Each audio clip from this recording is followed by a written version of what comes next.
Kakain na naman?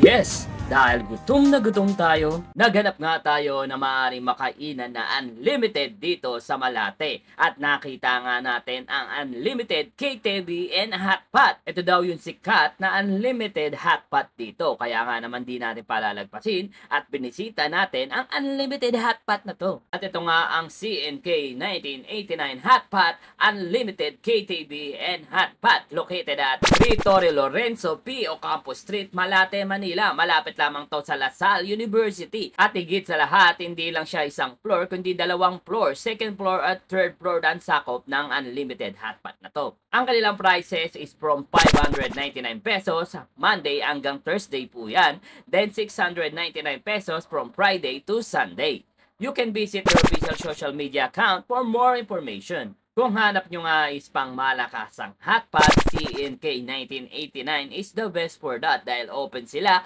for 24 hours. Lahat ng meal nila dito is unlimited together with their dessert na ice cream. Unlimited yan. Make sure lang na uubusin nyo yung pagkain dahil meron additional charge kapag hindi nyo naubos. At ayun na nga, umorder na nga kami. Akala ko kakain lang kami. Bakit may exam? At ayun na nga, in-order ko na yung mga pagkain na gusto kong kainin dito guys. Chinek ko na at in-order na natin yung mga trip natin kainin. Habang naghihintay kami ng aming orders, gumawa na kami ng aming sariling sauce. Kung di kayo marunong, pwede kayo magpagawa mismo dun sa kanilang staff. At higit sa lahat guys, kung malaki kayong grupo, is meron silang conveyor table dito na perfect para sa inyo. Pero pa hinihintay nyo? Tikman na natin to. Kakain na naman? Kain na naman?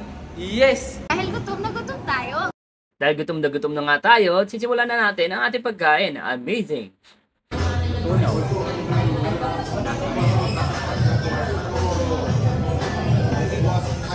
At ayun na nga, pinag-halo na natin lahat ng mga sahog ng hotpot together with the noodles. Ayan, tikman natin, mainit-init pa. Hip-hip natin, unang kagat, panalo! So yun na nga guys, halos lahat ng pagkain nila dito is masarap at panalo. So yun na nga guys, hindi lahat ng masarap sa akin is masarap din para sa inyo. Mas maganda siguro kung kayo mismo ang humusga. Ano, hanggang nood na lang ba kayo? Titikim na yan!